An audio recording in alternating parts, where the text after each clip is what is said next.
If I can have your attention here in the Media Center, we are now joined by Dale Earnhardt Jr., driver of the number 88 Nationwide Chevrolet for Hendrick Motorsports. And before we open it up, we have Indianapolis Motor Speedway track president Doug Bowles here, who is going to show his appreciation today. Absolutely. Hey, sir. How are you? We're good. So one of the cool things that we did for Jeff Gordon when he retires, we actually gave him a number from the Pylon. And the cool connection for Jeff was that Pylon appeared for the first time during the first Brickyard 400. So that Pylon really was up for all the races that Jeff ran until this one came. And we were trying to figure out what to do. You actually tweeted that out and said it was pretty cool. And you and I talked, I think, driver intros, and you said you wanted one. I said, well, go win the race and we'll get you one. And I said, well, do you want a 3 or an 8? And you said, I don't know, I have to think about it. So we've been thinking internally what makes the most sense for us. And we settled on the number 8. So we're going to present you with a number 8 from the Pylon, but we settled on a number 8 for a couple of reasons. One, the 8 is what you've been known for in your Cup career, whether it's 8 or 88, they come together. You were 8th today, which is pretty awesome in that last practice session, so that 8 theme sticks there. But what we like the best about it, your rookie year in 2000, you started 6th, but the guy that started 8th and finished 8th was your dad. So this is not a 3, but it has a connection to you and to your dad. So we felt like we would present you with, from the old Pylon, the number 8. Wow, thank you.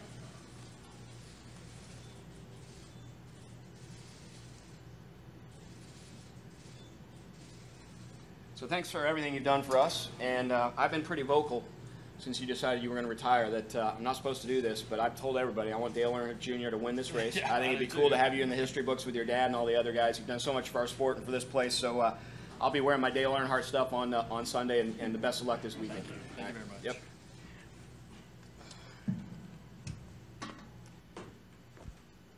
Yeah, I appreciate that. The I like stuff like that. We have a lot of old memorabilia, and got a great spot for that one. It's a you know, this track to me has so much history beyond, you know, obviously the stock cars, and it's really interesting what this track's been through and how it survived. You know, recessions and wars, and initially, you know, this was where all the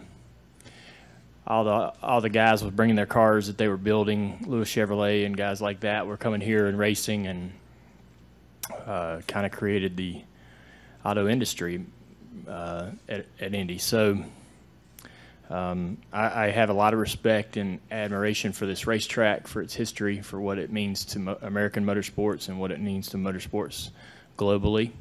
It's an honor to have an opportunity to ever race here, and so I appreciate that a lot.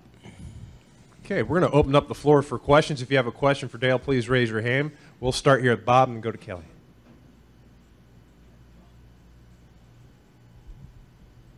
Dale, when Michael Phelps was going through his final Olympics, he said that he had a different feeling about it going through the process. He was stopping and smelling the roses and appreciated the little things more.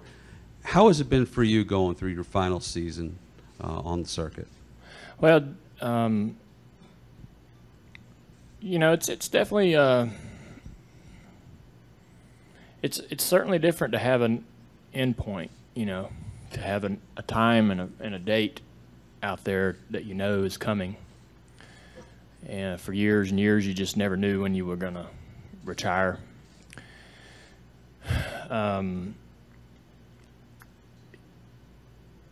Yeah, I still feel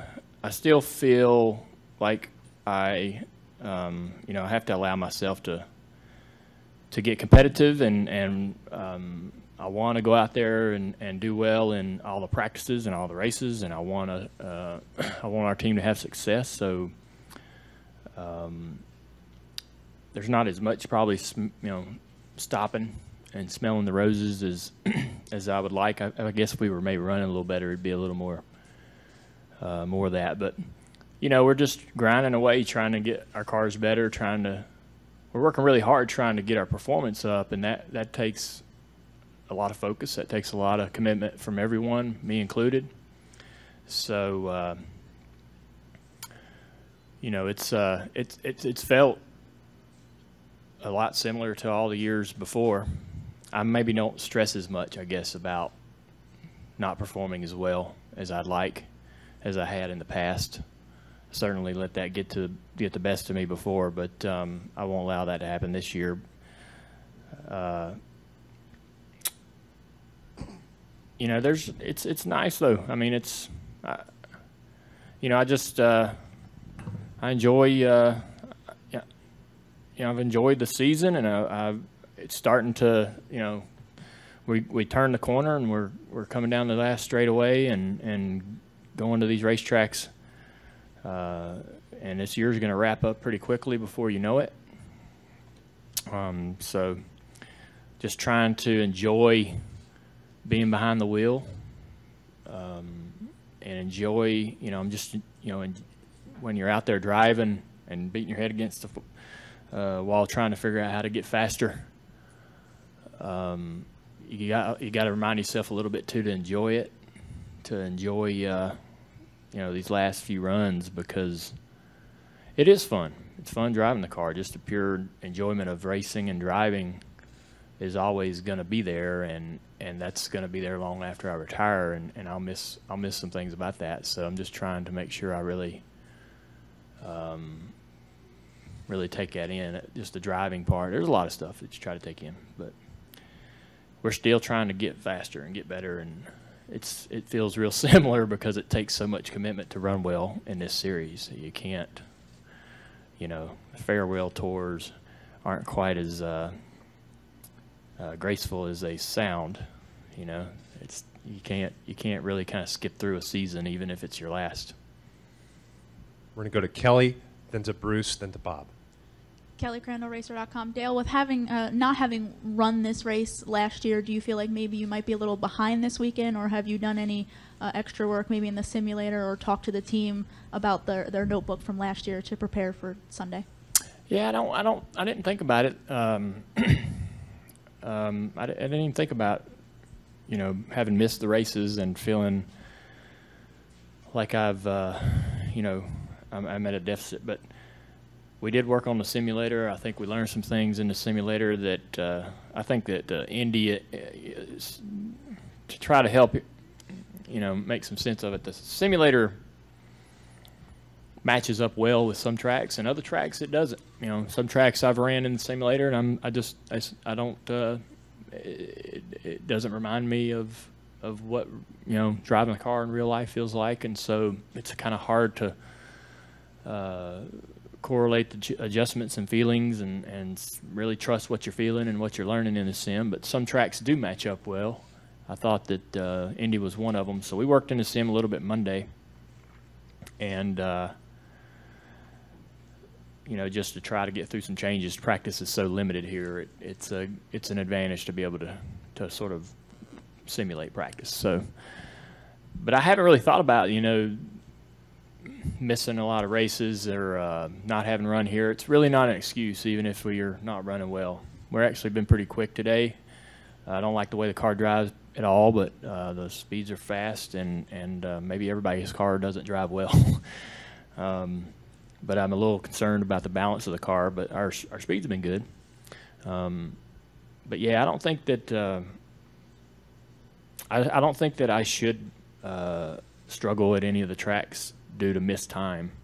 Having run so much and raced for so long, you should be able to jump right back in there and be right up to speed personally. So hopefully we don't struggle too much.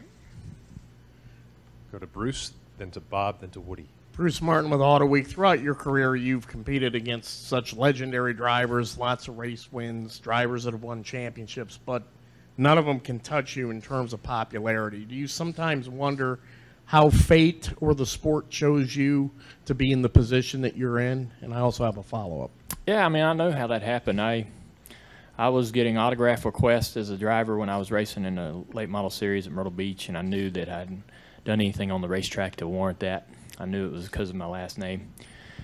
Not that that was a bad thing, but I just knew that it was not for the reasons that I was trying to achieve.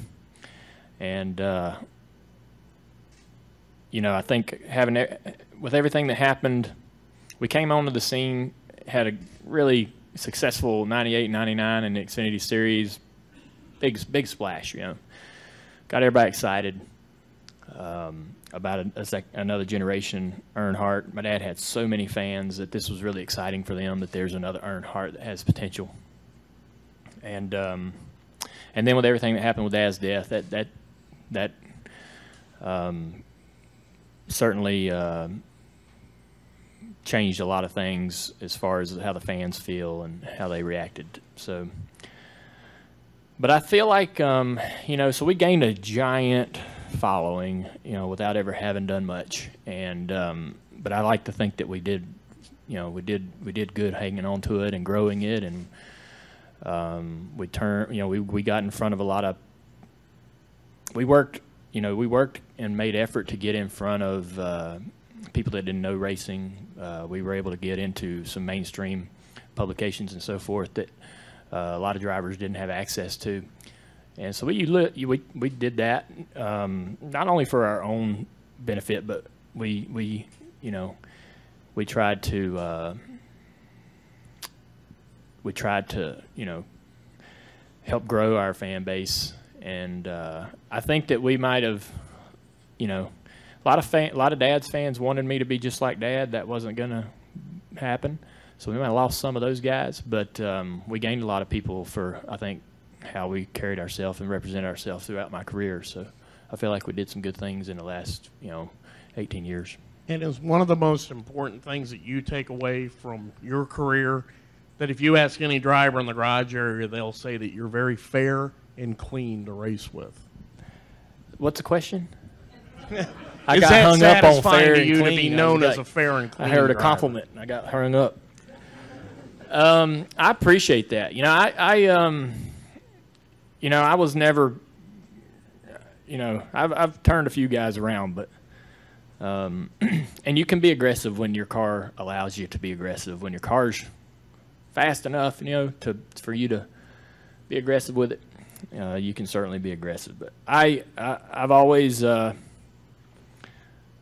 appreciate to hear that, and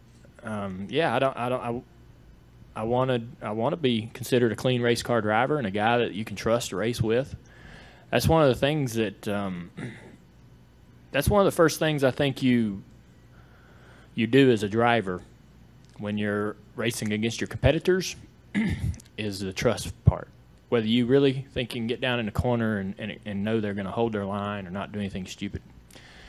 Then you learn a lot of other things about them, good and bad, as the time goes on. But that's the first thing you sort of develop with everyone individually, is that trust, or the fact that you can't trust them. So I appreciate that, and hopefully they enjoyed racing with me. I certainly have enjoyed racing all the guys that have came and went.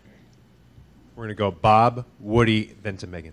Bob Pockers, ESPN. I know you talked to Michael Orr, I want to say back in February. I was curious if you'd talked to him anymore, and what was your reaction to see him get released for feeling a physical, kind of knowing somebody going through concussion and not be able to get healthy enough to play? Yeah, I haven't talked to him, if he needs to. I was sort of, when I talked to him the first time, that meeting was put together by our doctors, and I would only talk to him if he wanted that or my doctors thought that would be a good idea. I don't want to interject or get in anybody's business. But I support anybody going through that situation. His situation and mine was kind of similar. And what we dealt with as far as our symptoms and so forth. So that was a reason why I think they wanted me and him to chat a little bit, because it really helps to hear from someone going through it. Nothing more frustrating than trying to talk to somebody about concussions that hasn't had one. I wasn't bothered by him getting released. Only thing that it made me think about was it's a shame that he's not healthy yet, and that hopefully he continues to take the time. I know that he tweeted a couple days ago that he was headed to see Mr. Collins. That made me feel good, because I know he's seeing the right people. in Pittsburgh, and that I'm glad that he's still persistent and following their orders and getting in front of the right folks. That's all you can do, and he just needs to take the time necessary. I don't think football should be anything that he's probably thinking about right now, because you don't, and he might not even care about football right at this moment. He might just want to do whatever he needs to do to get well. And certainly going through that experience changes your priorities, and he just needs to. He certainly seems to be making the right choices for himself. If he's up there seeing Mickey and still, pursuing what he needs to get well. So I'm there to support him or anyone else really going through that situation. Okay, we'll go to Woody, then to Megan, the gentleman over there in the black shirt. Woody Kane with MRN. Dale, is a frustrating time at Pocono last time you were there, but it wasn't so long ago that you swept there. There's a theory that if you do well here, you can do well there. Are you a subscriber to that theory, and why or why not? I don't. There are some similarities with the racetracks. I talked to Greg today just even about our car, and if anything, if you can pull anything from Pocono, it's turn 3. How the car gets through the center of turn 3 and the exit of that corner is very similar to the center and exits of these corners. Some of the characteristics that the car has and what makes the car work well in turn 3 at Pocono probably would help here. And so you kind of point Greg or your crew chief in that direction and say, I need whatever we could do or whatever we did or hit on in Pocono that might have helped us in turn 3. There's some tools I would probably go to first to try to get through the corner here. But other than that, I don't really see. I don't. If you ran great here, it wouldn't make me more confident for Pocono. It really wouldn't. I don't see the tracks being that similar. This place is so unique to itself with the 90-degree corners and the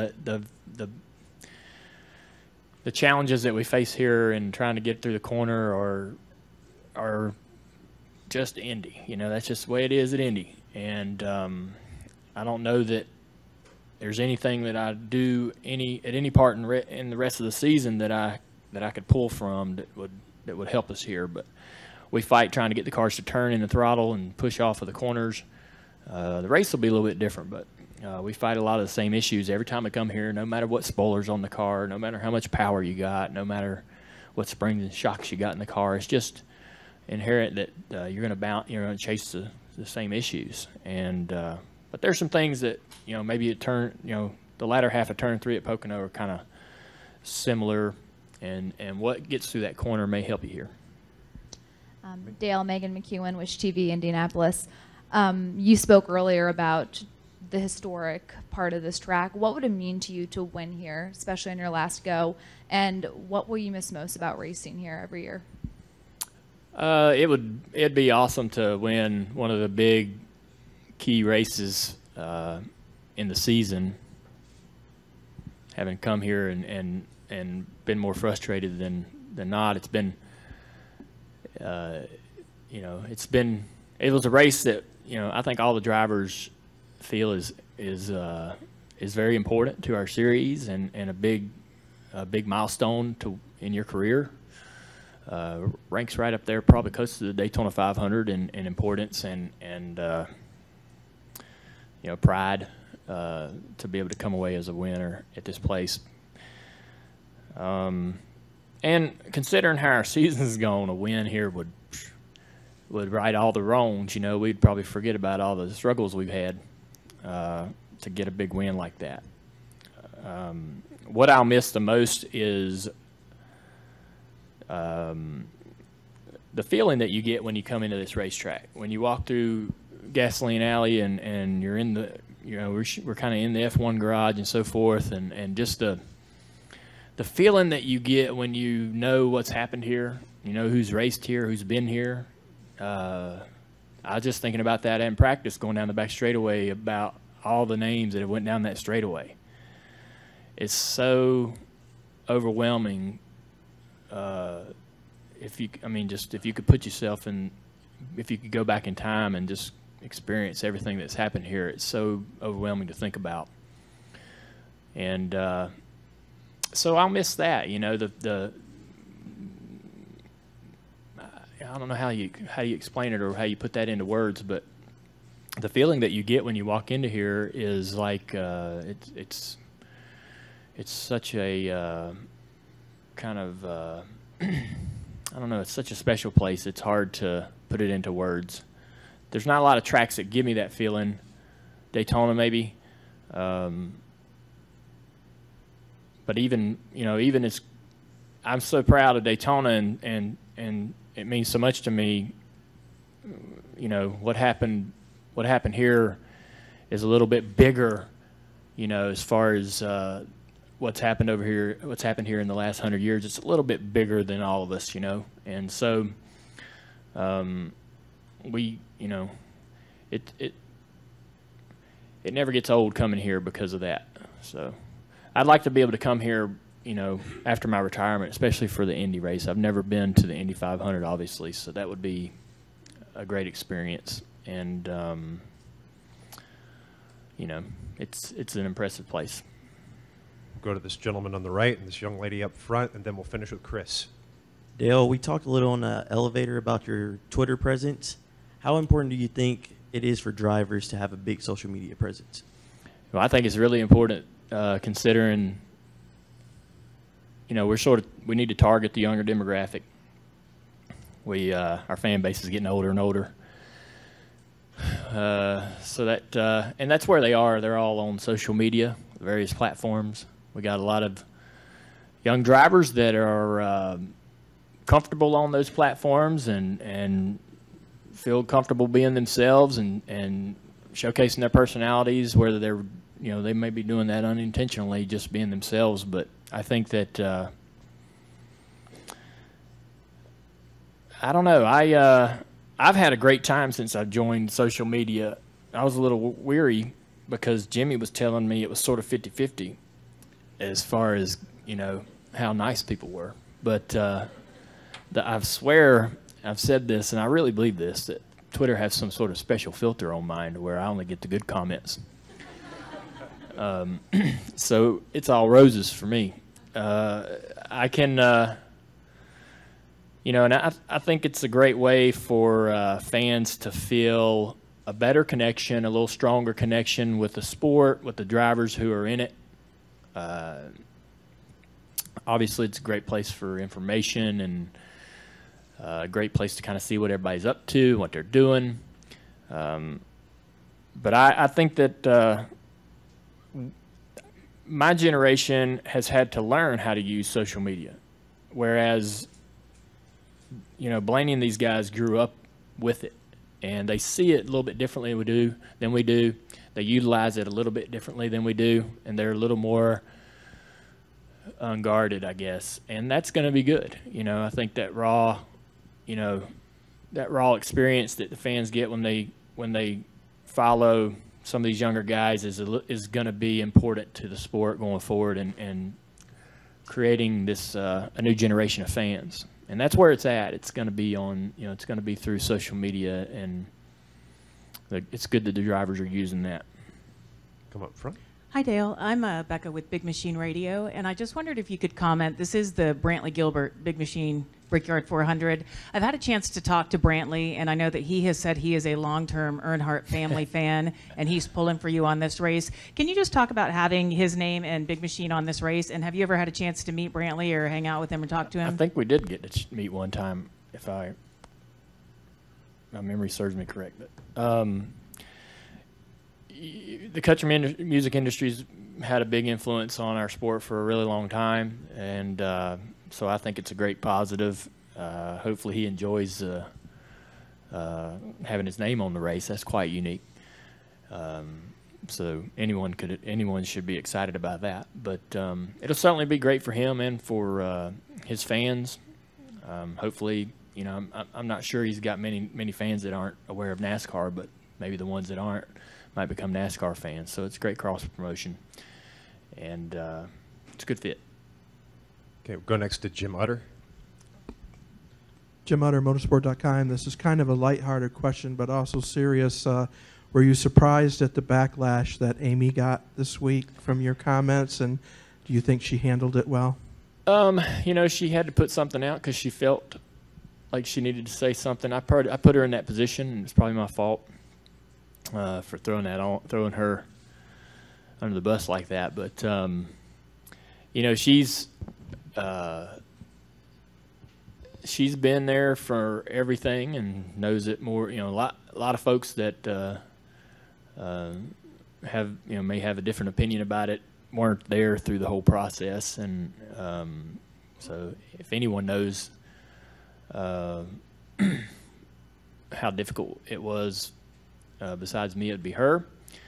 It wasn't a lot of fun for her, and you know, we look at the Clash, and you know, people are like, well, then why are you racing at all? So the Clash has a real high crash rate.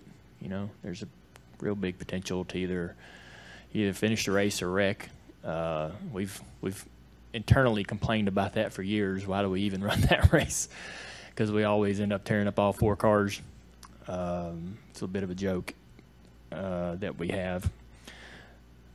But your instinct, you know, when you win that pole, especially when you don't win one for 4 or 5 years, is that, man, you know, I've been bragging about, or trying to, not bragging, but I've been trying to talk them into making this Clash back about, you know, more about pole winners, because that was what you would hear guys say when they would win the pole back in the 90s. Man, I'm in the Clash. I'm excited. That's what they would get out of the car and say. That was the best promotion you could have for that race. We kind of lost it lost its identity. So now that they are kind of leaning back toward the pole sitters, I was excited to win the pole. My first reaction was that I got an opportunity to run the Clash, and but if it's but you know, it sounds like a great idea right off the bat, but you know, maybe it's not worth it. But I feel you know, I feel much more in control of my own fate, and you know, in the remainder of this season and anything I do beyond that, than I do being out there in the Clash, to be honest with you, even though it's a pretty cool race to be in. You know, if you just look at the, I guess, past history, at least my history, it's been feast or famine, and you either run really good or you end up tearing it up, and it's just probably not even worth it. But if it's something she feels strongly about, I have to sit down. We have to sit down and have to hear her out. But yeah, I kind of threw her under the bus there, and probably should have never even mentioned it. But it put her in a tough spot, and she felt like she had to voice some sort of a, you know, statement about it. And I thought she handled it well. You know, for no more characters than she used, I thought she got her point across. That's a great answer, Dale. With that, we're going to turn you loose to go pursue history and winning the Brickyard 400. We're going to the kids' autograph session. Good deal. All right. Enjoy that. We'll see.